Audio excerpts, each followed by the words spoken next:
I'm reading the first sentence. For all must be done as a sacrifice. All activities must have the one divine for their object and the heart of their meaning. Okay, so very clear. All. First of all, we'll stress the word all. Anything that you are doing, okay, don't think that anything um, is not important enough for the divine. Okay, everything that you are doing, even the most casual thing. Suppose you are working, okay, walking in the evening. Think that the divine is walking with you. Okay, you can go to that extent. As I was saying the other day, I don't remember whether it was here, but if you are riding a scooter or sitting in a taxi, think that the mother is sitting with you. Suppose you are even having a bath. Okay, you think that mother is there, you have just seen her and you have come, okay? Everything you must associate with the divine, all. So how important is that all, okay? We could have put it in all caps, A cap, L cap, L cap. All must be done as a sacrifice. Now the second thing is the sacrifice. So what is the sacrifice? You have to do it as a yajna. And what do you do for yajna? You offer everything into the fire.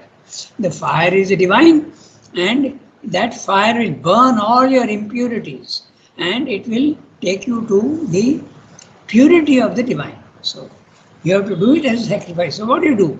By remembrance and offering. First of all, the remembrance. Okay?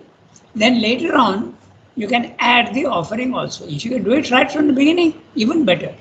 So 24 hours, memory of the Divine Mother will be there with you. Whatever you are doing, whether you are shopping, whether you are reading, whether you are doing an operation, everything, just constantly associate Mother or Sri Aurobindo with what you are doing. So this is what he's saying. Okay, so why am I having trouble? Just 1 second. Yeah. Yeah, now it's coming. But I have to. Yeah. So all must be done as a sacrifice. All activities must have the one divine for their object. Note the word all activities. Literally, he means all activities. Okay. One divine for their object and the heart of their meaning. It's not only in words, but you must mean it with your emotional being. The yogin's aim in the sciences that makes for knowledge should be to discover and understand the workings of the divine consciousness puissance. Okay, so this is the word puissance instead of power. Okay, so or Shakti, divine consciousness puissance in man and creatures and things and forces. So we'll have a look at what he's saying. The yogin's aim in the sciences. Suppose you are a biologist, suppose you are an engineer, suppose you are a researcher. These are the sciences. Remember that he is discussing the concept of sacrifice in the works of knowledge. Later on he will come to the works of the vital and the works of physical works. Okay, but right now it is works of knowledge, Jnana Yoga. Okay, he is discussing the concept of sacrifice as given in the Gita. He is applying to the integral yoga. Okay, so the yogin's aim in the sciences that make for knowledge should be to discover and understand the workings of the divine consciousness puissance in man and creatures and things and forces. So, see, first of all man, then creatures, even in the animals, and then man, creatures and things, even in inanimate things also. Okay, you can associate the divine with that. And then forces, subtler forces. So he's going from man, creatures, things and forces. You have to understand how the divine is working through all these things. Her creative significances.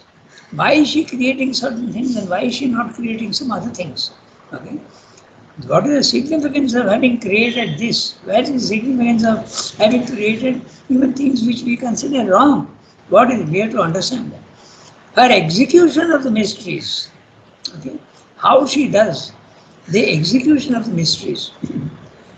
It will be uh, one. We'll just look at one example of it. The Earth is spinning on its own axis. The Earth is moving in around the sun in three ways. Huh? In three ways. First of all, it is spinning on its own axis. That's number one movement. The second movement is it is going around the sun. Okay, that's the second movement. And the third movement is it is tilting on its own. Okay, it is tilting on its own. That's the third movement. And it's very interesting if you see carefully that tilting is the one that creates the seasons. If that tilting on its own axis was not there, like that, okay, seasons would not come. So that is what they are saying. The mysteries, try to understand the mysteries of her execution. How is she executing all these things? Okay, so, and very interesting execution. Okay, take for instance the birth of animals. Okay, sometimes she is doing it through mammals. Sometimes she is doing it through eggs. Eggs.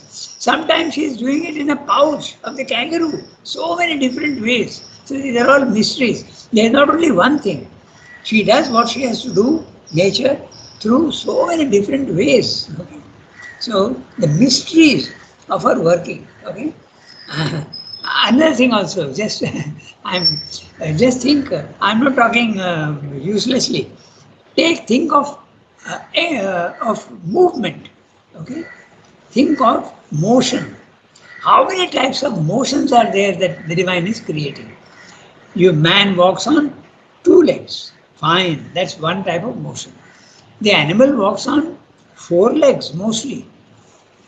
Can the animal walk on more legs? Yes.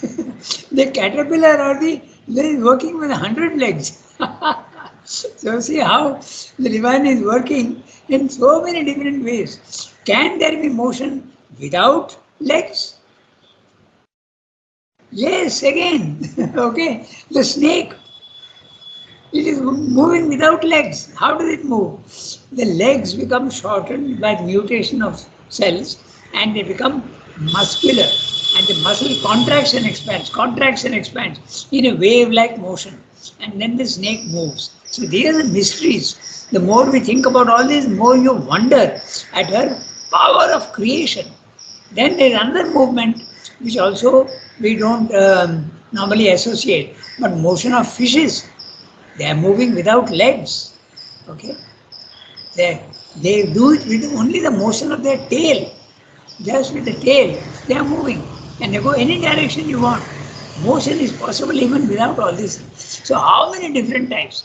What about the motion of birds? It is being done through wings. Yeah, so it's so interesting when you think about all these things, how the divine is creating infinitely, not satisfied only with one. Okay, that's the interesting part. We think that our organs, okay, our organs are the only way. Ears are meant for hearing, the nose is meant for smelling, the tongue is meant for tasting. Is that right? Not at all. The divine can use the tongue for something else. For instance, in chameleons, the divine creates a tongue for catching insects. Suppose it is sitting and the chameleon will stick out its tongue more than half a meter and catch an insect. And the tongue is little sticky substance is there, and that's how it feeds itself. Okay? Then, what about the tongue of the snake?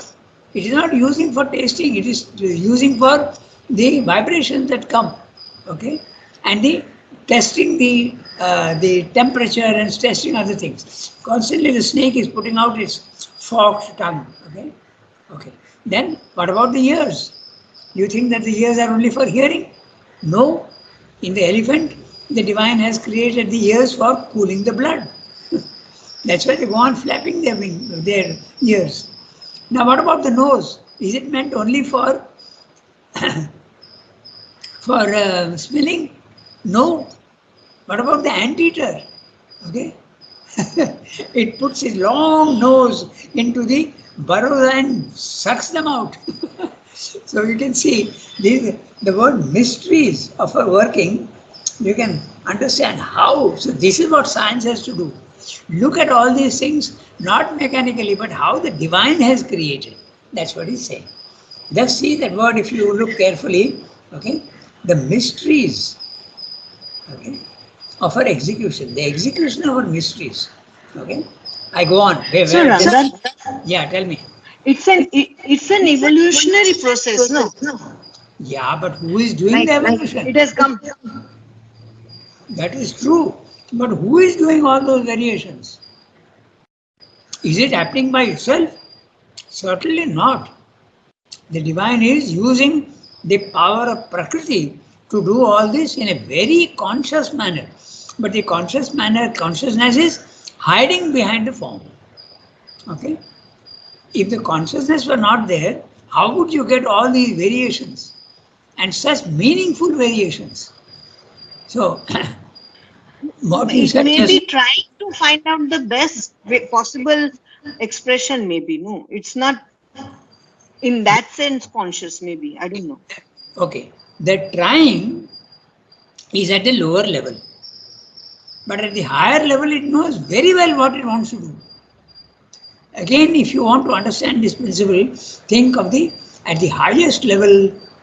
At the highest level, there is full consciousness, and you know exactly what you want to do.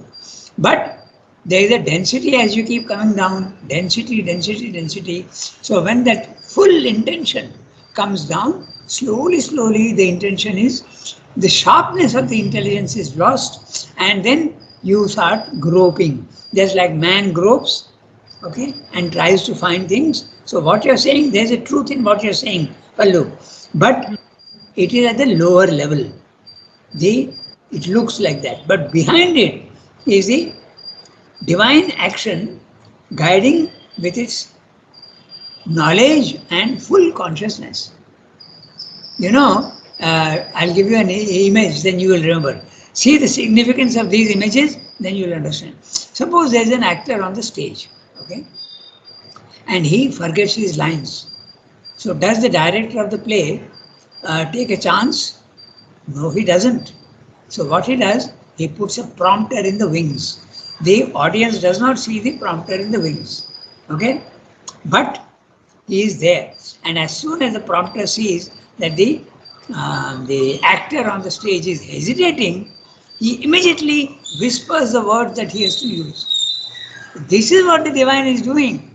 Constantly whispering the right action. Okay?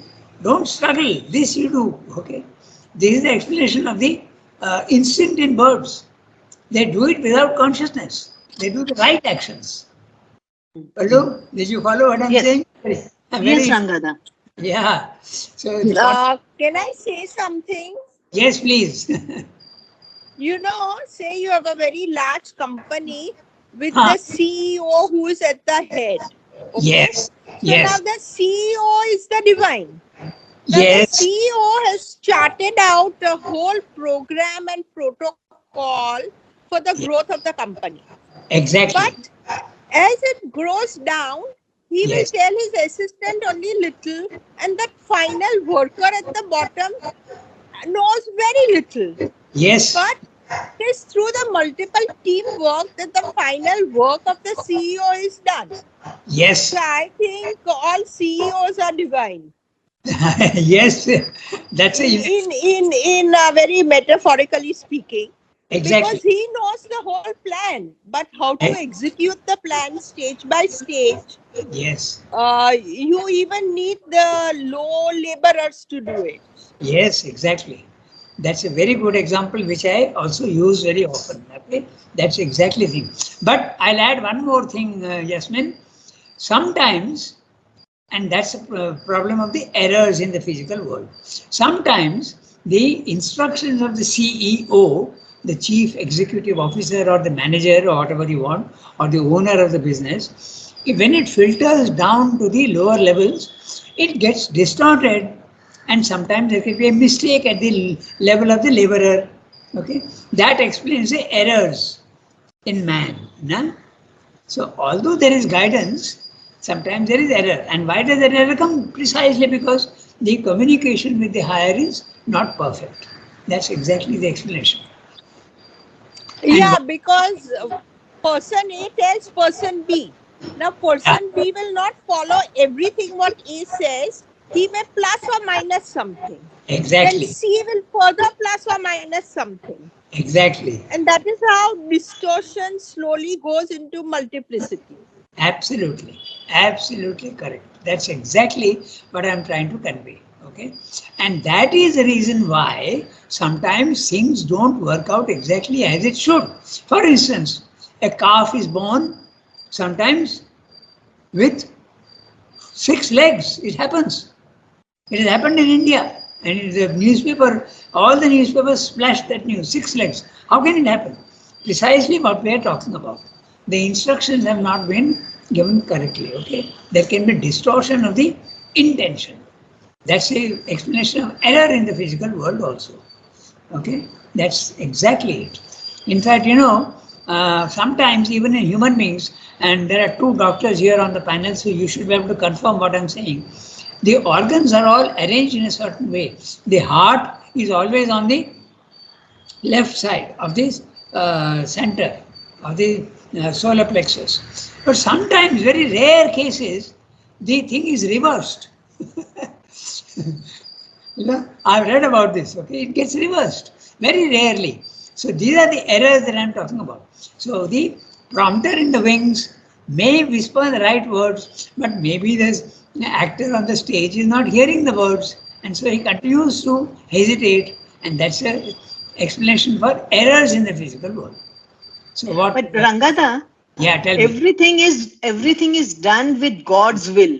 So Yes, even the error is done with the God's will. absolutely.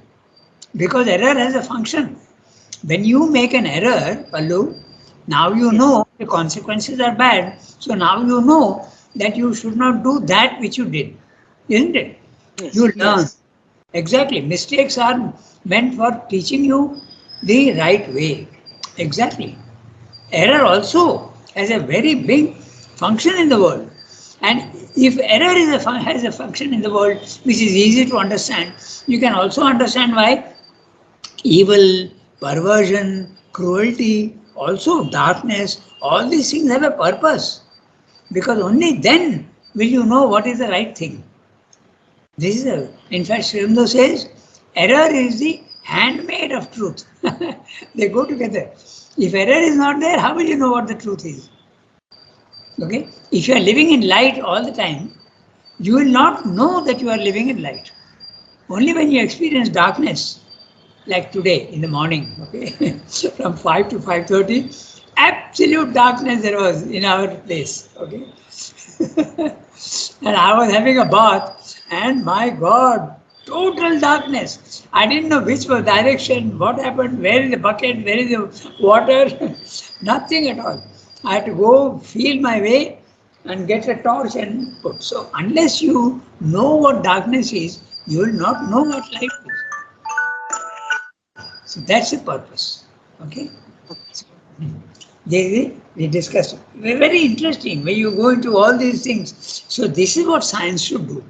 Science should understand that it's not mechanical mutation of cells only. There's an intention in them. That's what. The mystery, the workings, the execution of her mysteries, the symbols in which she arranges the manifestation. This also is interesting. Everything in the physical world is a symbol. Okay. Look at the flowers. So obvious. We won't go into other details, but we'll just go into the flowers. So some flowers have 5 petals. Some flowers have 6 petals. All symbolic of the variations possible to the divine. Okay. Some flowers have infinite number, and some flowers are white, some flowers are red, some flowers are green, violet, all sorts of colors. Each one, there's a meaning in each one. And what mother does when she gives a significance, she goes to the subtle world, okay? She goes to the prompter. not on the stage, but she goes to the prompter and finds out what is the meaning of that flower, and then she gives a name to that flower. Okay, sincerity. Okay, frankness. So all these words. Okay, uh, supramental sun, supramental manifestation. Okay, uh, purity in the vital, purity in the mind. So many different types. Each one she goes into the subtle world and sees what is the symbol that that flower is expressing, and then she gives a name. So we won't go into other things, but each of these things is a symbol. So you have to try and see what is the truth at the highest level corresponding to this symbol in the physical world. Rangada, Yeah, Rangada, yeah, can I add an example of the mother's the symbol, the flower? yes, You that's know right. the Korean national flower is kind of a hibiscus.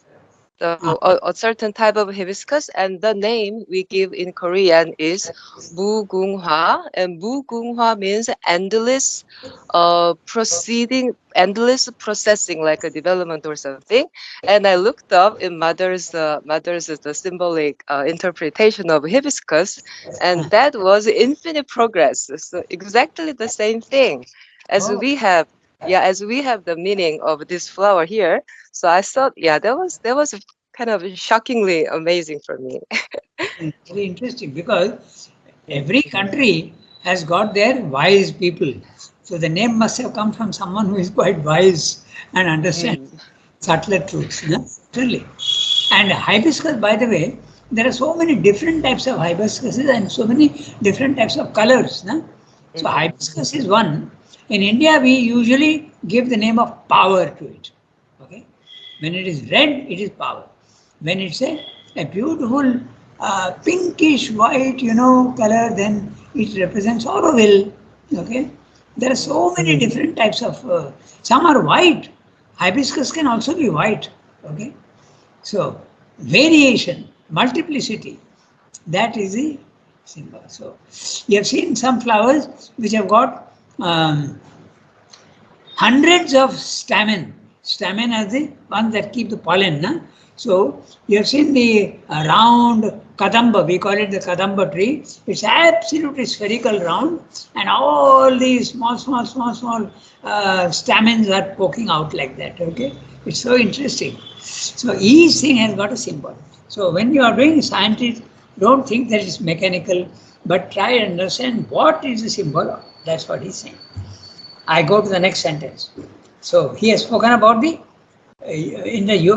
yogin must know for knowledge, he must look for all these things. Then Swami is talking about the yogin's aim in the practical sciences. So what are the practical sciences? Okay.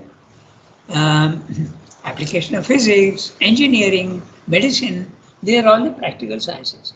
Whether mental and physical or occult and psychic. So practical sciences, he is giving you 4 categories. Mental, practical. So which mental activity could be practical? I think psychiatry, no? It could be practical because you are applying it in the practical. Even agriculture, okay? It's a mental because you learn things and then you apply it in the physical world. So it is practical Even science. physics, no? Yeah, physics also, exactly. In fact, all these are application in the physical world becomes practical science. Okay, so the yogins aim in the practical sciences, whether mental or physical. Physical, you are building a bridge, and you need the knowledge of how to build it. You know what happened in Bombay, na? Yesterday. Uh, Not Bombay. Yeah, Bombay only. Gujarat. No, Gujarat. Gujarat. Morbi. Would be. Yeah, a bridge collapsed. Gujarat, Morbi. Yeah, Gujarat. 132 people died. So, if the knowledge was there and you would have done it in the right way, that would not have happened. So, an error was made, and now you analyze the error and you know how to do it next time.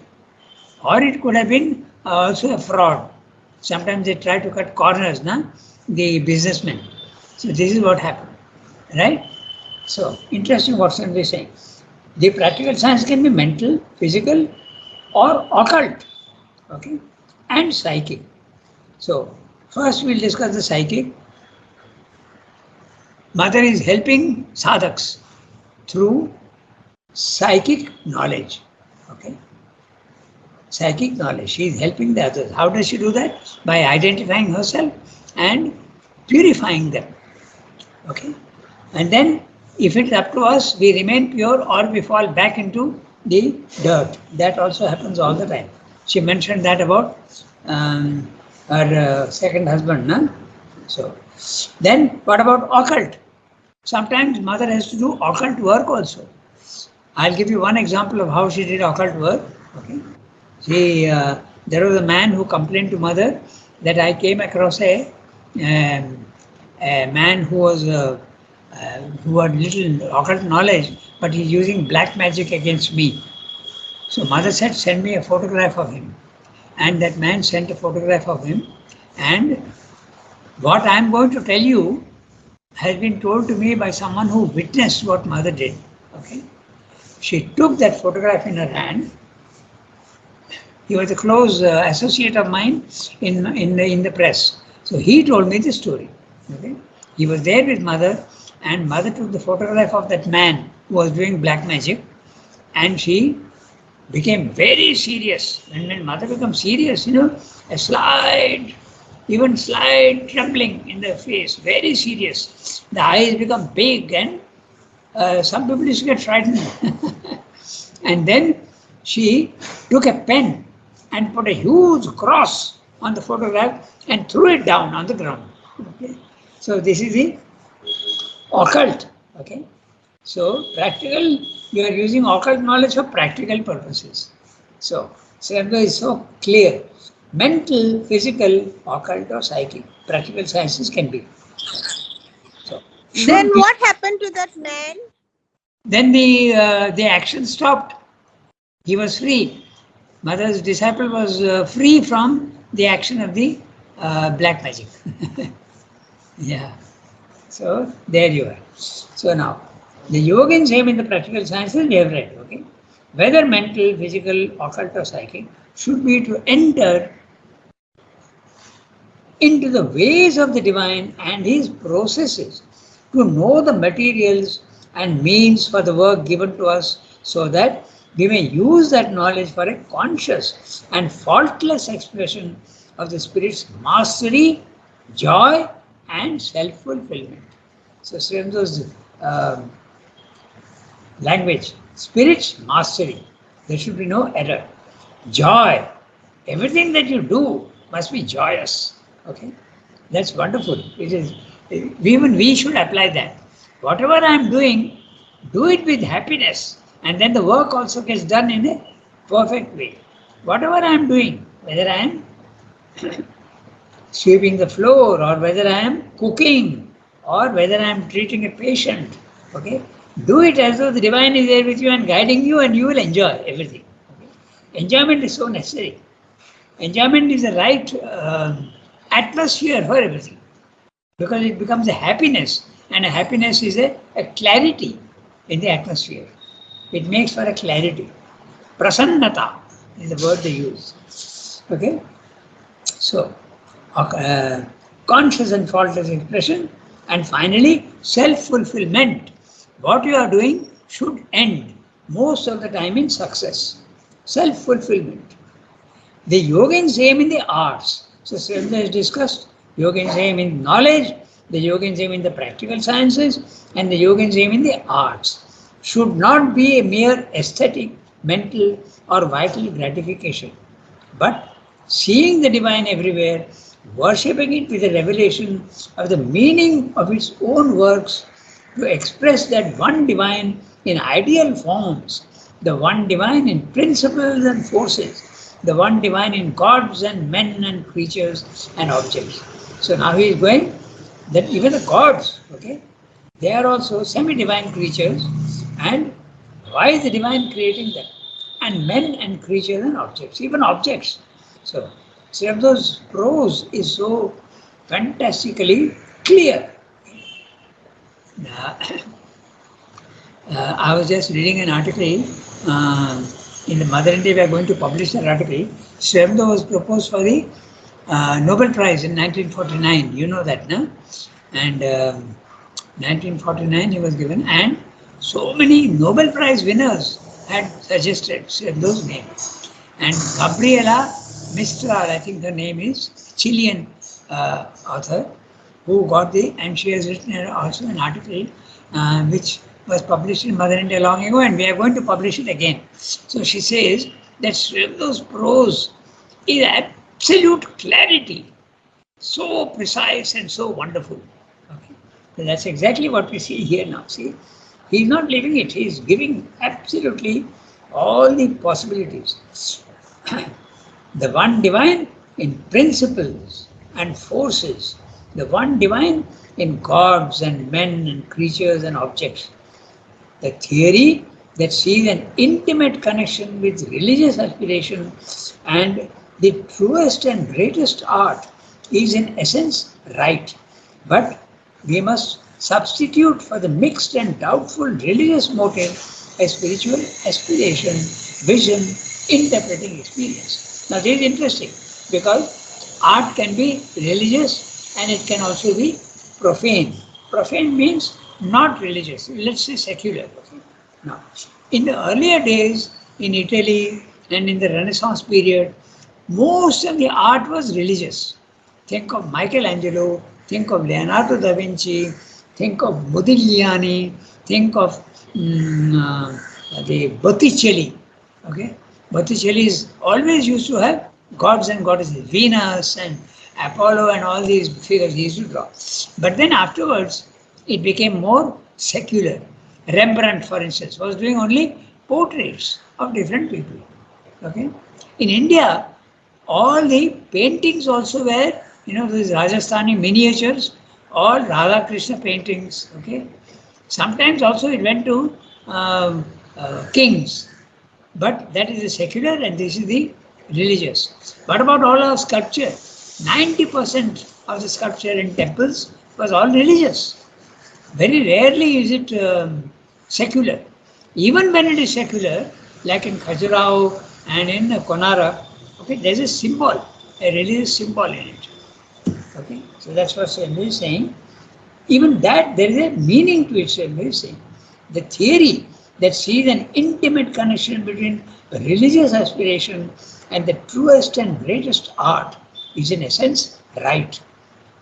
Because even when you are doing, for instance, your Cézanne, okay, the French Impressionists, okay, Cézanne, Toulouse-Lautrec, okay, Paul Gauguin, all these people used to do absolutely no religious theme at all. People sitting in the park, okay, people sitting in a bar, okay, and people fishing, and Paul Gauguin went to Tahiti and he used to put all these things. But there also Swami is saying the sense of beauty should be there, and you must try and understand it should not be only a vital satisfaction, it should also be a spiritual satisfaction. So, this is what Swami is saying. So, truest and greatest art is in essence right. But we must substitute for the mixed and doubtful religious motive a spiritual aspiration, vision, interpreting experience. In other words, even when it is religious, okay, replace religion by spirituality. Go deeper than only the religious motive.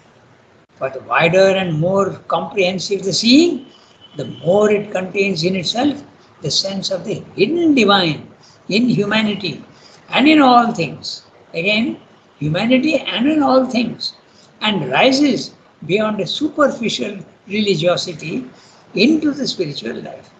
The more luminous, flexible, deep and powerful will the art will be that springs from that high motive. The more you introduce the divine into your arts, the more divine it will be. So that's what it is. That's the difference in music also, no? Indian classical music and Western classical music, and see the modern day music. Absolutely vital. hard metal, rock, jazz, all these things are absolutely nothing of the divine in them. On the contrary. Okay. So this is what he is saying. All the arts must be able to reflect something of the divine. The yogin's distinction with other men is this, that he lives in a higher and vaster spiritual consciousness. All his work of knowledge or creation must then spring from there. It must not be made in the mind, for it's a greater truth and vision than mental man's that he has to express, or rather that presses to express itself through him and mold his works, not for his personal satisfaction, but for a divine purpose. Okay, so I'll read that again. That all his work of knowledge or creation. So knowledge would correspond to all the mental jnana yoga, and creation. Creation is talking of the arts, okay, or even science when you are creating things, no? So knowledge or creation. So this is what he is saying in this para. Okay. So what's the time? 27. We have got about 8 minutes left. So what should we do? Shall we read the next one at the same time? We can do two things. One, I can read out the summary of what he said, or we can read the next one. What do you suggest?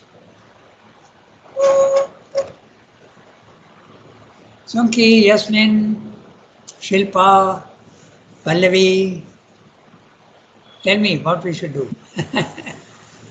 We do the summary? Summary, yes. Okay, so I am reading out the summary of what he said here, okay? Yeah, fine. So, how to make all mundane activities into a yogic effort? This is what he is replying in this para. As I told you, Sriyamdo, to understand Sriyamdo what he is saying in a para, read the para and then see what's he talking about and put a question to yourself. Okay. So this para, the question would obviously be how to make all mundane activities, okay, non-religious activities, into a yogic effort. How to introduce the divine into all this? How do you do that? That's what he's answering. By doing everything in the spirit of a sacrifice and offering a consecration to the divine in two ways. One, internal attitude. Two, the purpose of action is for the divine, not for oneself or the ego. Don't think that some activities are not spiritual. As I said, even sweeping the floor, okay, and cooking, okay, all these can be. There is a very interesting book. It's called a Practice of the Presence of God. It's a very small book, 35-40 pages, but it's a story of a cook in France, okay, in the 14th or 15th century, and he was constantly thinking of Christ when he was doing that, and he attained a sainthood, okay. So that's exactly what he's saying here. Everything should be done as a sacrifice. You do it for the Lord, internally and externally. You do it for him and not for yourself. So internally, what is meant? Remembrance. Remember the divine and do the work you are doing, and the work that you are doing, offer it to the divine. Internal and external, okay? Then, the purpose of action is for the divine, not for oneself or the ego. So sometimes we get lost in the verse, so sometimes the summaries help. This is what you have to do. And if you do this, everything that you do can be made into a spiritual effort. In the activities of all sciences, philosophy, psychology, linguistics, literature, the seeking of knowledge must be for the purpose of understanding the workings and processes that the divine uses for action in the world, in man, in animals, and in universal nature. All things and events must be understood as symbols of the corresponding higher spiritual realities. Everything is symbolic and try and understand the symbol. Okay, it's a very interesting thing, and that's in our ashram we have very clearly the flowers, the significance of the flowers. Try and apply that to everything. We may not understand, but we can understand sometimes it becomes. For instance, I'll tell you very interesting. I'd like to understand the symbol of Ganesh. Okay, why is it necessary for Ganesh to have an elephant head? And not only that, Ekadanta, only one broken tooth. So there was one gentleman, his name is Sudhanshu something. He is a MP. He gave a very interesting example, an explanation. So this is what we should try to do for that. Everything we should try to understand the symbolism. In the activities of the practical sciences, medicine, engineering, etc., including mental, physical, occult, and psychic. Okay, I have mentioned some of them. For instance, hypnosis, ESP, telepathy, clairvoyance, and clairaudience, psychokinesis. Psychokinesis is things that move by themselves without any other effort. Poltergeist, it's called poltergeist phenomena. Poltergeist is a German word. Okay. Man must try to understand the processes, the methods and laws governing these phenomena so that man gets rightful and beneficial mastery over these psychic activities. In the activities of art, the aim should be not merely for aesthetic reasons, mental and vital gratification only, but to see the divine everywhere, to express the divine in the most beautiful forms, principles, and forces. The arts should enable the yogin to see the supreme divine everywhere, in gods, in men, in creatures, and objects. Then, is there any connection between art and spirituality? There certainly is, Surendra says, as everything is really divine in essence. But this is more obviously true for art and spiritual life, since it is beauty and joy that is the core of the arts. But religious motives are often demands and entreaties for egoistic satisfaction. These must be banished and replaced by aspiration, vision, and interpreting experience.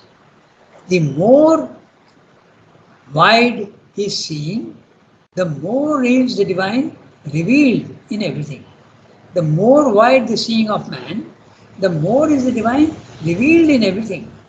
Mere religion then grows into spirituality, and the yogin's consciousness is always higher than that of the ordinary man.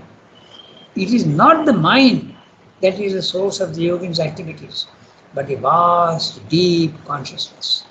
So finally, we can sum up the whole thing by saying, the normal man acts for himself. The yogin acts for and by God. This is what he's saying in this para. Big para, but I've summarized it. Okay. I think summaries do help, because when we are reading towards the end, we have forgotten what he said in the beginning. It's very natural. Okay, so shall we stop today? It's 8:35, exactly right on the dot. Merci beaucoup. Au revoir. Merci beaucoup, Rangada. Au revoir. Au revoir.